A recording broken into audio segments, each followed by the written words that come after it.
me, everyone's favorite schlock jock, here again to take you into the irresistible world of horror, science fiction, and cult movies known as Horror Incorporated. This week, we're offering a real brainy film for you, in that it's filled with giant floating alien brains, complete with sullen glowing eyes bent on, what else? World domination. In the 1958 Howco classic, The Brain from Planet Arous, starring the ultimate 1950s sci-fi actor John Agar, with some pretty darn uncomfortable looking contact lenses. So, put your brains on autopilot and enjoy the fun. Surely, sir, the audience might just as well put their brains on autopilot, as the filmmakers most assuredly did. Well, now, Carbuncle, lest you judge this film too harshly, bear in mind that despite its low budget, its quick shooting schedule, and, you know, some of the script shortcomings, it is a pretty darn good giant floating brain movie. Giant floating brain movie, sir? Mm-hmm. And so how many films are there in this particularly precise sub-genre, sir? Oh, about 2 or 3. Of course, sir. Well, you know, just be thankful that it's not the atomic brain all over again. I shudder to think, sir. Yeah, so count your blessings. After all, the Psychotronic Encyclopedia film calls The Brain from Planet Arous the ultimate John Agar movie. Surely, sir, no one could argue with credentials such as that. Hey, Uncle Ghoulie. Well, if it isn't my favorite News 13 up from the vault with this week's movie. And you know it is. Most unfortunate. Watch it.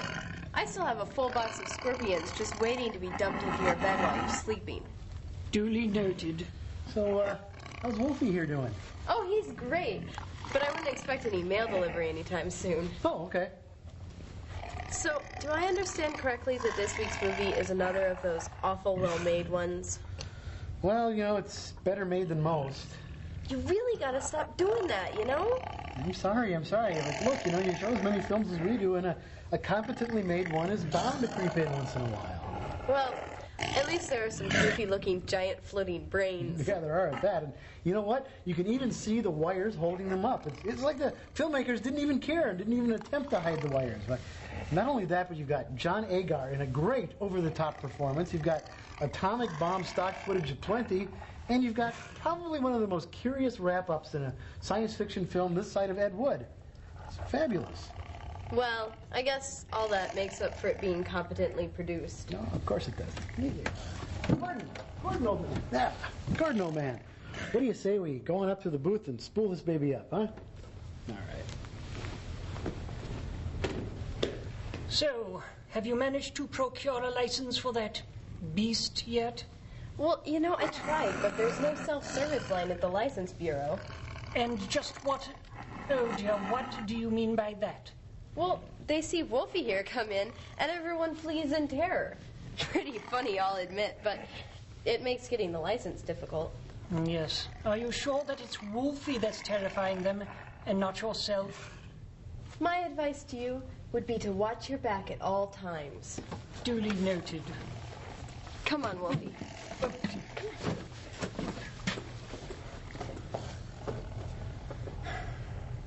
There she goes, a glowing example of juvenile delinquency at its worst.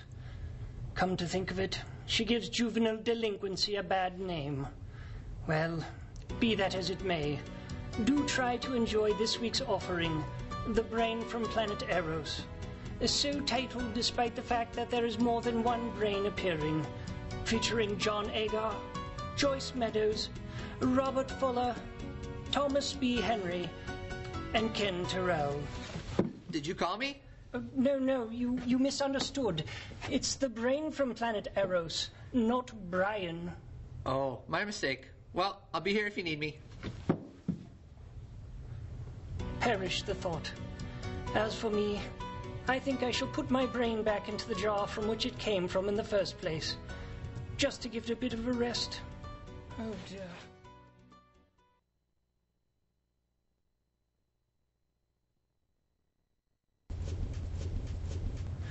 The creepy and the kooky, mysterious and spooky, they're all together rooky, the Addams Family.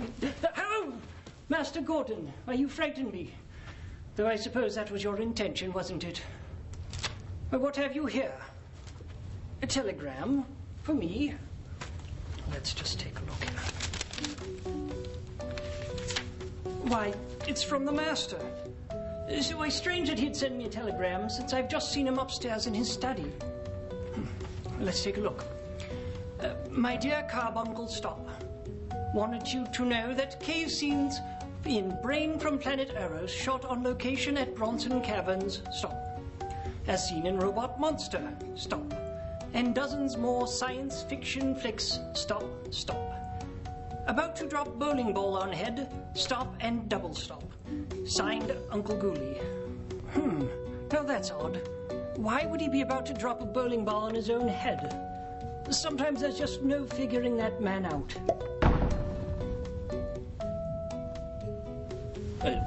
And what's the matter with you? Oh dear. Funny. I should have known that was going to...